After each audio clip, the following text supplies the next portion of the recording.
What if I told you that time isn't real? That what you think of as the past, the future, even the present, is just a story your mind is telling you? Think about it. You can't touch time. You can't see it. You can't hold it in your hand. Yet it runs your entire life. We wake up, make plans, chase goals, all based on something we've never truly seen. But what if time is just an illusion? A shared belief so deep, we never stop to question it. Let's begin this journey by asking a strange but powerful question. If the past is gone, and the future hasn't happened yet, where is time? This is not just a puzzle for philosophers. It's a question that has haunted the minds of mystics, scientists, and seekers for thousands of years. Today we'll explore the hidden side of time, the ancient secrets, the scientific mysteries, and the profound idea that maybe time doesn't flow at all. Long before we had clocks, calendars, or science, ancient people tried to understand time. The Mayans believed time moved in great cycles, like circles inside circles. Hindu teachings spoke of giant time periods called yugas lasting millions of years. To them, time was more like breathing, a slow inhale and exhale of the universe itself. The ancient Egyptians saw time as a spiral, turning back on itself.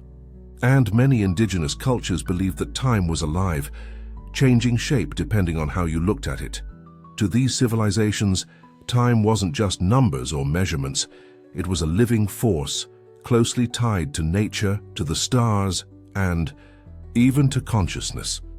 And here's what's strange. Many of them believed that time wasn't something out there, but something we feel in here. Inside the mind, inside the soul. Were they wrong? Or were they seeing something we've forgotten? Fast forward thousands of years and meet Albert Einstein. Einstein didn't just change how we think about physics, he changed how we think about time itself. His theory of relativity revealed something shocking. Time is not fixed. It bends and stretches. It moves faster or slower, depending on how fast you're going or how much gravity is around you. In other words, time is not the same for everyone.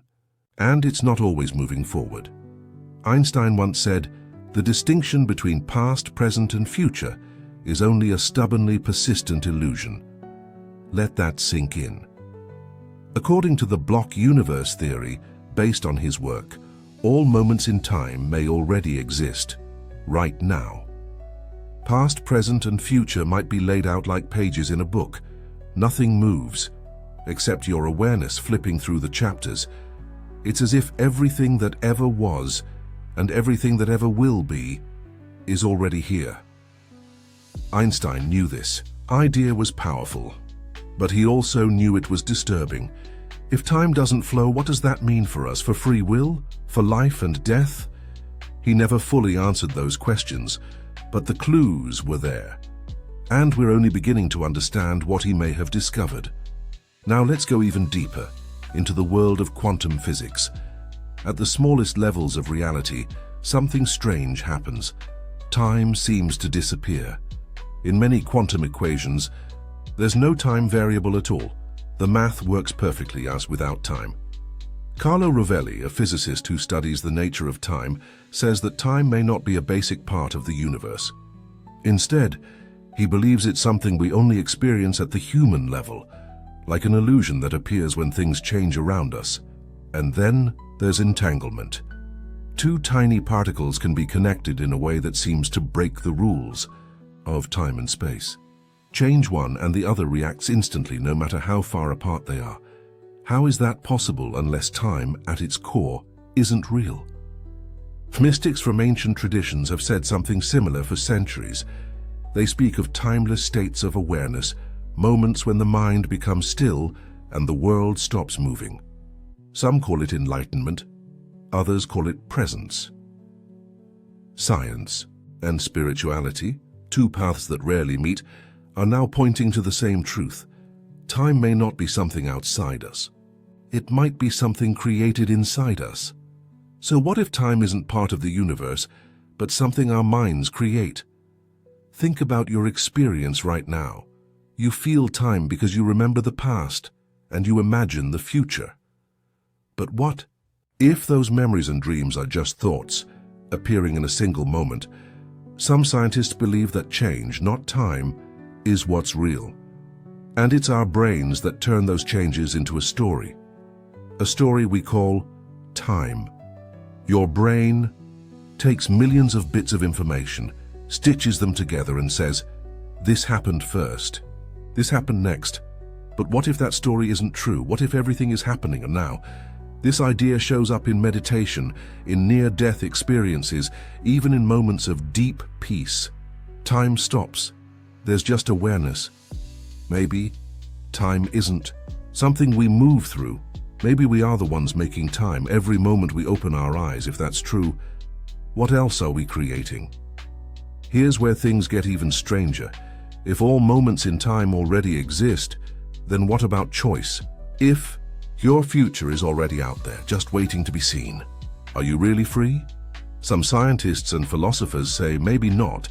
Maybe every action, every decision is already written in the cosmic book. You're just flipping through the pages. Others argue that quantum uncertainty leaves room for freedom, that we can choose, and those choices shape the timeline. But maybe there's a third option. What if you are not just a person moving through time, but something greater? Something outside of time? Mystics have said for centuries, the true self is not the mind, not the body, but pure awareness, timeless, unchanging. If that's true, then maybe free will isn't about changing the future. Maybe it's about waking up from the dream of time itself. If time is not real, then what happens when we die? Every culture, every religion has tried to answer this, and many of them agree on one thing: death is not the end. It's a return, a shift in awareness, a movement into another state. Buddhism teaches that life and death are like waves in the ocean, coming and going, but never separate from the whole. The ancient Greeks spoke of eternal cycles, and some modern theories suggest that if time is like a block, death is just another point on the map, not a destination, but a change in direction. Some physicists believe in the multiverse, that every possibility already exists somewhere. Others say we may be living inside a simulation, where death is simply logging out of one program before starting another. The point is, if time doesn't flow, then maybe death doesn't either. Maybe you're not going anywhere at all. You're just waking up in a different dream. So what do we do with all of this? If time is an illusion, how should we live? Maybe it means we can stop chasing the future or fearing the past.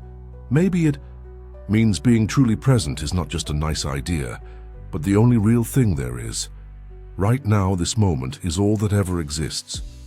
The past, a memory, the future, fair guess, but this, what you're feeling, what you're hearing, what you're being, this is real. The mystic poet Rumi once said, "You were born with wings. Why prefer to crawl through life? Let go of the clock, step out of the story, and listen not to time but to the silence behind it. Because maybe, just maybe, you were never in time at all." What if time isn't what you think it is? What if everything you've believed about the past, the future, and even this very moment is wrong? We live by the clock. Every moment is counted, measured, scheduled. But there's a deeper truth hiding beneath the ticking seconds, a truth even Einstein hinted at, but never fully revealed. A truth that could change everything about how we see life, death, and reality itself. Ask yourself this: where is the past now? Where does the future exist before it happens? If we stop and really think about it, is time flowing like a river, or are we just moving through something far stranger? Einstein once said, "The distinction between past, present, and future is only a stubbornly persistent illusion." What did he mean by that? Was he just speaking in riddles? Or did he know something that most of us are still too scared to consider? This is a journey into the mystery of time, what it is, where it comes from, and whether it even exists at all. And by the end of this journey, you might never look at a clock the same way again. Before we had clocks and calendars, time was something people felt in their bones. Ancient cultures watched the sun, the moon, and the stars. They lived by the rhythms of nature. Time was a cycle, day and night, seasons turning, life and death repeating in endless loops. The Hindus spoke of the wheel of time, or Kalachakra. The Mayans built temples to mark the sacred dance of the cosmos. Time wasn't something they measured, it was something they experienced, but everything changed with the rise of science and machines. Newton said time was like a straight line, always moving forward at the same speed. It became something outside of us, cold, exact, and separate.